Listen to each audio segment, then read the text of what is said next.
Terkait dengan inflasi dari Amerika Serikat yang kembali memecah rekor tertinggi sejak tahun 1982, Anda melihat seperti apa kebijakan ini? Apakah kebijakan ini akan membuat The Fed semakin agresif lagi untuk menaikkan suku bunga?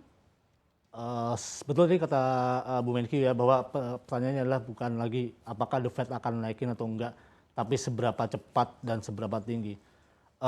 Tadi pagi kalau kita lihat di CME FedWatch itu kemungkinan kenaikan suku bunga bulan depan 14 Maret 50 basis point itu adalah 87%, hampir 90%. Artinya bulan depan Fed akan mulai fase kenaikan suku bunga bukan dengan 25 basis point, tapi mungkin most likely dengan 50 basis point. Ini sangat agresif, ini sangat hawkish, dan kemudian langsung direspons oleh pasar.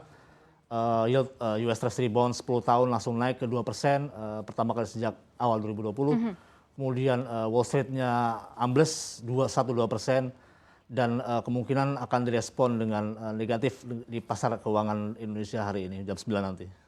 Oke, baik Mas Aji, kalau kita lihat proyeksi dari Goldman Sachs yang mengatakan The Fed akan menaikkan suku bunga acuan hingga mencapai 4 kali di tahun ini, bahkan The Bank of America ini lebih tinggi lagi begitu ya proyeksinya hingga mencapai 7 kali kenaikan suku bunga acuan. Kalau dari tim riset CNBC Indonesia sendiri seperti apa melihat ini, dan juga seperti apa nantinya kenaikan suku bunga ini akan diikuti oleh BI? Apakah BI juga akan seagresif itu menaikkan suku bunga acuan?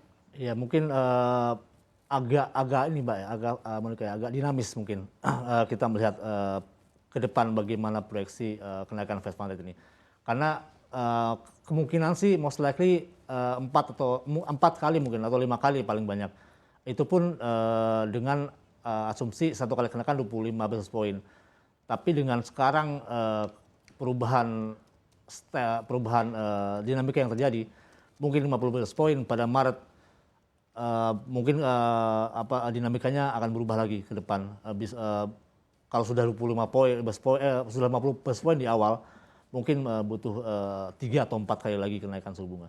Dan kalau BI ini mungkin akan melihat dulu bagaimana efek GWM ya, efek kenaikan GWM yang mulai bulan depan, Maret, kemudian Juni dan September, sebelum kemudian memutuskan untuk mengotak-atik BI 7 repo rate atau suku bunga acuan.